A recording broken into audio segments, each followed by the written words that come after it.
Enseignement primaire, secondaire, technique et professionnel, oui. Dans l'opinion, tout le monde s'accorde que le niveau d'enseignement est bas, malgré les réformes. Nous sommes restés sur les réformes du fond, des formes plutôt, des formes avec les classes de 7e, de 8e, mais le fond est resté médiocre. Oui, il nous faut beaucoup de courage pour relever la pente. C'est vrai que les Belges nous ont imposé ces choses. Nous avons étudié pour les Belges et pour l'Occident, alors que nous ne connaissons pas du tout notre pays, ni ceux qui ont milité pour notre indépendance, les combats menés par les nôtres face à l'impérialisme. Tout ça, ça échappe à nos enfants. Que faire? Eh bien, avec moi sur ce plateau, un jeune qui, avec sa structure, fait ce qu'il peut avec son organisation pour pouvoir encadrer les jeunes élèves, les jeunes étudiants, les jeunes qui apprennent. Bonjour Isaac Béa. Bonjour M. Crispin, bonjour à tous nos téléspectateurs qui nous suivent. Je suis très honoré en tout cas d'être dans ce plateau ce matin. Alors, l'enseignement actuellement au Congo, je l'ai dit dans mon introduction, on est d'accord que c'est que les enfants vont apprendre aujourd'hui est complètement obsolète. Exactement. Ce qu'ils sont en train d'apprendre aujourd'hui est obsolète. L'enseignement devait être actualisé chaque année. D'ailleurs, je vous informe que ce que les Belges nous ont laissé ici, et même ne l'utilisent plus depuis très très longtemps. Alors notre système est resté le même pendant des années. Or, il y a un gros besoin d'actualisation. D'ailleurs, notre enseignement devait être adapté à notre culture, à notre façon de voir les choses, à notre façon de réfléchir, à nos besoins ici dans le pays. Vous allez voir que même nos options qui ont été créées, c'est un modèle qu'on nous a laissé par le Belge. Or, dans notre pays, on a beaucoup plus de problèmes. On a beaucoup plus, comment dirais-je, de secteurs qui devaient avoir besoin d'être étudiés à fond.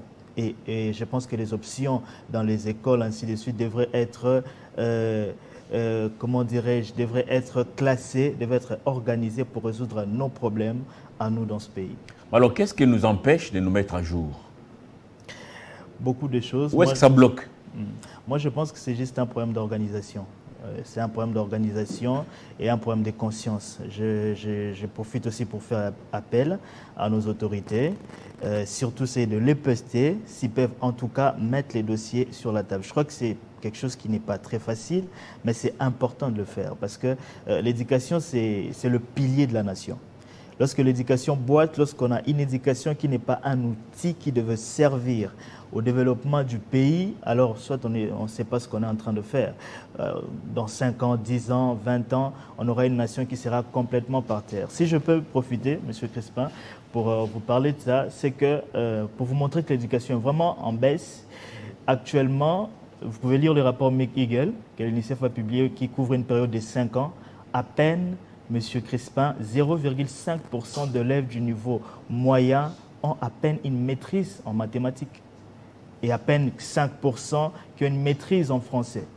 Alors, je vais vous donner le chiffre. On a 30 millions d'inscrits, ça c'est l'année passée, au niveau de l'école. Et puis, il y a à peine 1,7 million de redoublants. Donc, vous avez plus de 29 millions de personnes ou des élèves qui ne devaient normalement pas passer des classes. Mais qui passent quand même. Mais qui passent quand même de classe. On le voit avec, des interviews accordées par des micros baladeurs par-ci par-là lorsque il y a publication des résultats de l'examen d'État. Ouais. On sent que le niveau est vraiment devenu trop bas.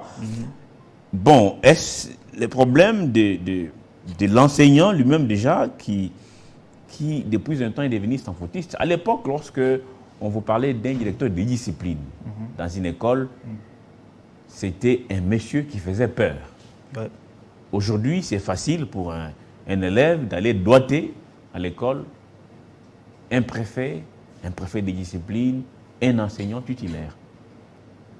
Comment est-ce que nous sommes arrivés là? Oh, M. Crispin, je pense que si vous remarquez, vous avez peut-être vu ça aussi, c'est une culture, je pense, qu'on doit vraiment bannir dans notre pays. Je vous donne un exemple, les routes seulement. Vous allez voir qu'il y a un petit trou qui se forme et on ne s'en occupe pas. Et quand vous laissez ça comme ça, une semaine après, 2 semaines après, les problèmes vont faire que grandir. Je pense qu'on devait prendre conscience depuis très longtemps pour notre système éducatif. Et plus on a laissé les problèmes évoluer, et jusque-là, je pense que les efforts sont fournis, en tout cas au niveau du gouvernement, pour, vous l'avez dit dans votre introduction, j'ai beaucoup aimé, pour changer la forme. Mais je pense que maintenant, le gouvernement devait attaquer le fond. Les problèmes sont en tout cas de plusieurs ordres. Les enseignants, par exemple, à l'époque, ils étaient recyclés, M. Crespin. Ils étaient recyclés et ce n'était pas n'importe qui pouvait être engagé. Mais moi, je me pose une question. Si ceux qui doivent enseigner les enfants d'aujourd'hui, ainsi de suite, ont eux-mêmes pas bénéficié d'une bonne formation, comment est-ce qu'ils peuvent faire, eux, à leur tour, pour transmettre la matière? Ça sera déjà difficile parce que le problème, il est profond et on ne parle pas d'une seule décennie, on en parle peut-être de 2 ou de 3.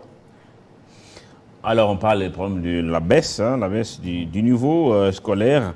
Alors, vous avez créé votre ASBEL avec des jeunes, EDIC, RDC, pour ne fût-ce que chercher à élever les niveaux. Comment vous les faites? Vous avez inventé vos propres livres? Parce qu'il paraît que même dans les ouvrages, les livres d'histoire, tout ce qu'on enseigne aux enfants, la plupart de ces ouvrages ont été falsifiés. C'est l'histoire parfois écrite sous la dictée de l'Occident. Tout a été, en tout cas pas tout, mais en majorité, c'est faux. Qu'est-ce que vous allez faire? Avec quels moyens? En tout cas, on se bat avec les moyens des bords. Moi, je suis vraiment un Congolais patriote. Alors, lorsque j'avais remarqué qu'un autre pays avait un sérieux problème, ça avait commencé depuis que j'étais aux humanités, j'ai remarqué que mes collègues, la plupart ne maîtrisaient pas le mathématique.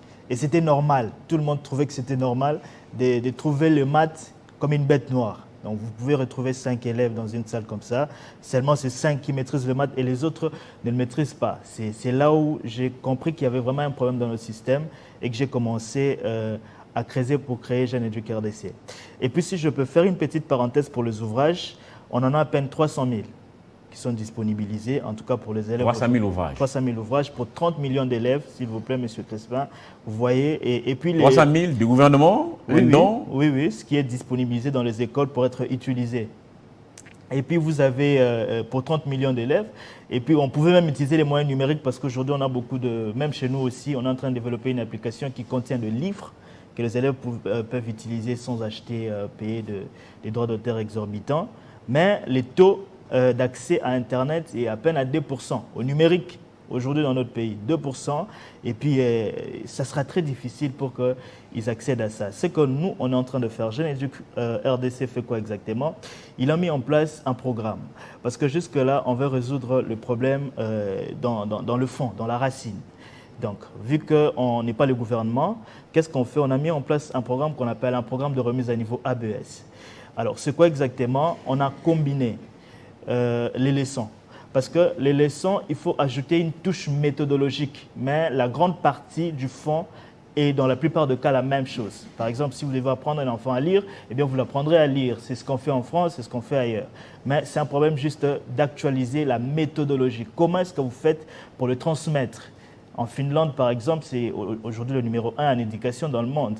Et ils ont modifié, ils ont perfectionné juste la méthodologie de transmission. Nous nous sommes basés sur ça pour créer ces programmes. On a combiné le leçon importante, ce qui cause le plus de difficultés aux élèves, et on a orienté ça par rapport à plusieurs types de méthodes d'apprentissage. Alors, ces programmes-là, notre objectif, c'est d'administrer ça aux élèves et de faire une remise à niveau rapide.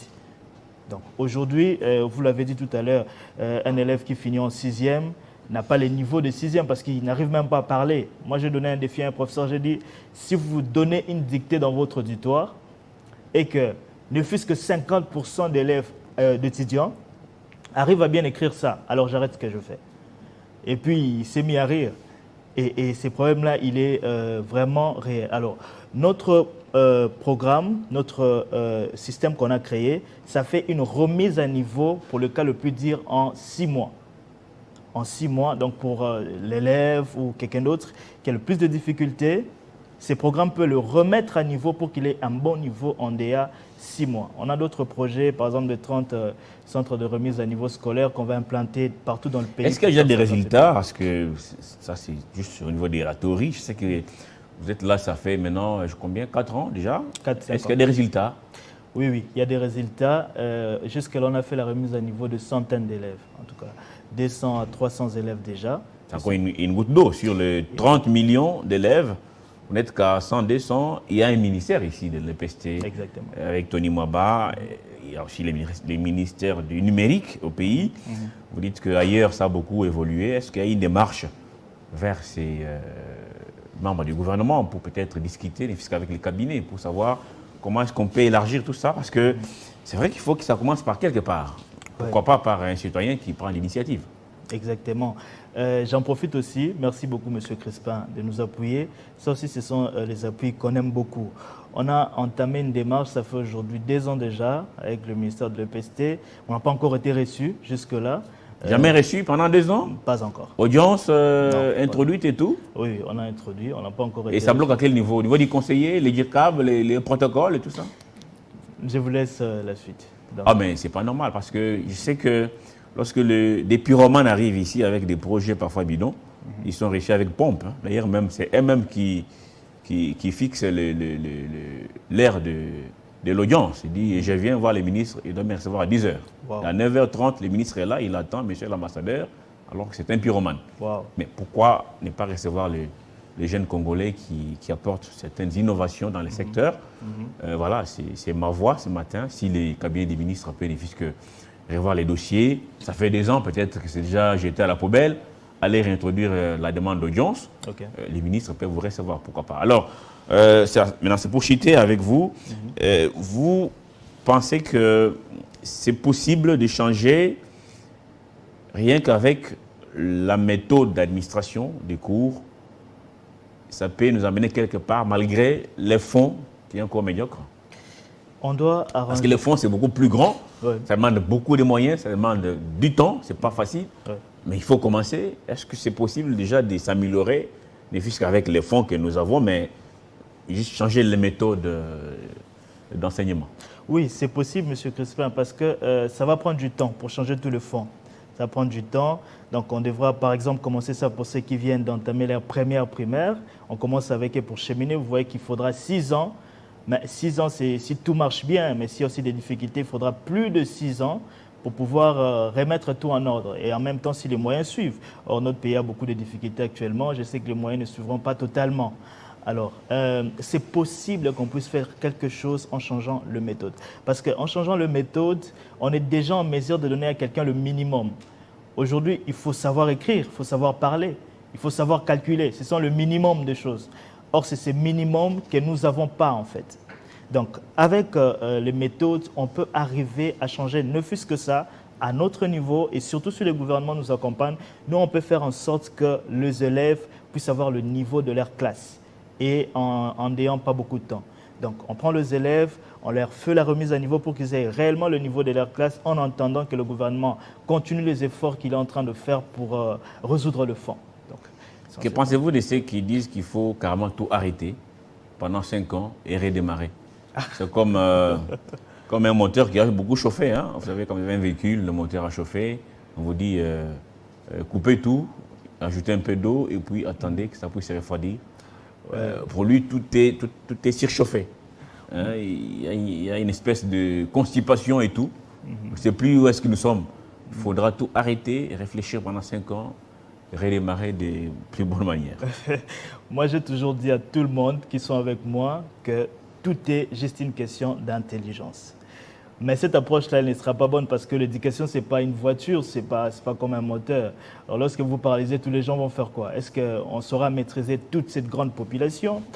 Ça, ce n'est pas possible. Moi, je pense qu'on doit utiliser d'autres approches. Par exemple, l'approche que nous apportons, on va résoudre le problème en grande partie. On aura des citoyens congolais qui finissent des études et qui ont un bon niveau où ils peuvent continuer. Parce que quand une personne sait lire, sait écrire, sait parler, on a des instruments, on a le téléphone, on a le reste.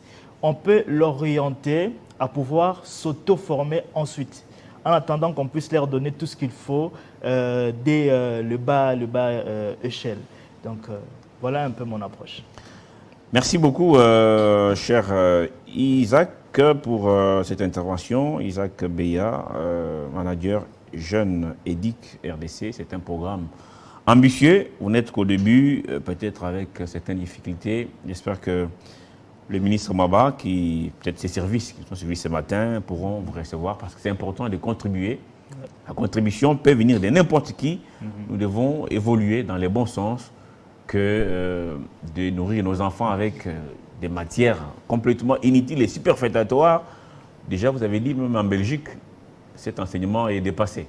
Personne ne parle de ces gens-là qui sont des Diego Cao et autres. C'est quand même des choses qui ne profitent pas ni à l'Europe, ni à nous-mêmes ici. Ouais, si je peux vous... Oui, allez-y. Moi, je me suis toujours posé la question, Diego Cao qui a découvert le fleuve Congo, et nos ancêtres étaient où en ces moments-là? Non, c'est une grosse bêtise en fait. Comment quelqu'un vient chez moi, il me trouve, je suis là, ma femme, mes enfants, et il dit, je vous ai découvert, et ça devient une leçon à apprendre.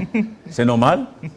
C'est pas normal. Ce sont des choses, ça fait rire, mais ça fait mal. Ouais. Je crois que le temps est passé. On a perdu 60 ans déjà. Ouais. Il faut... pourquoi ne pas prendre Kimpa Vita, Simon Kimang, ou les combats de Lumumba, le Saint Testament? On peut apprendre ça aux enfants. Kimpa Vita, une merveilleuse histoire. C'est très important. Apprendre aux enfants non minérés. Le Congo est un scandale géologique. Nous avons tout chez nous. Voilà pourquoi les gens viennent chez nous, investisseurs.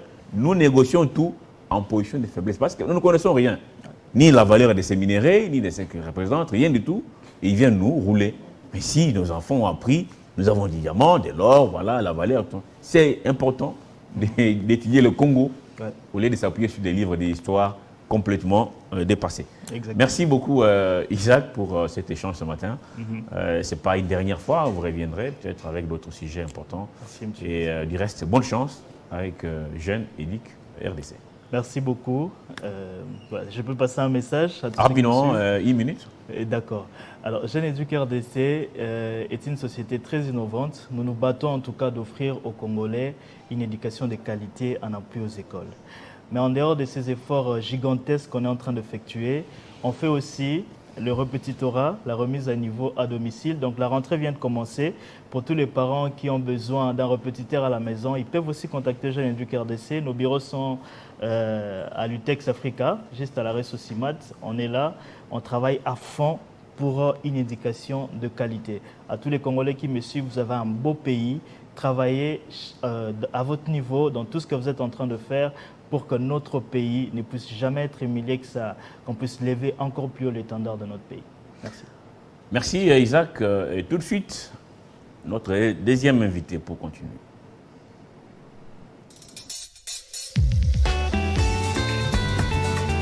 Président Lukwebo Bahati Mams Kamamvwaku Kijason Mufti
Lobi ozalaki pire lelo bongwani okomi ne pirate soki omoni bato bongoli maloba ekomi ya gentil ngai nasala yo nini ye Kijason onga na bomela yo nani ye na mituni butu na boyeye likambo yanga na nani likambo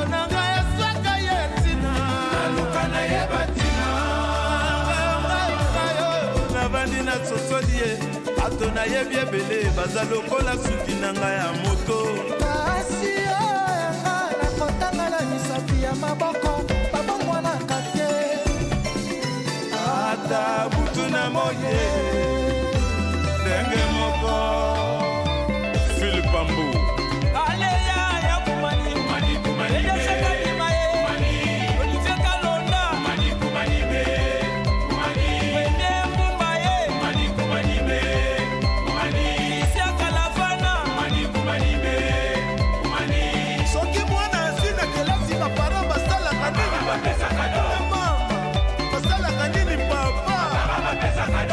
Listel Zola na Yves Dembela oh héritier Watanabe na moi lokola tokutani na poto aleve bailo kanto totikala na yobi na leli sisi selenge oki moto na tembe nenga kubwaka Richard Kabambi Malongiska Corneli Malongi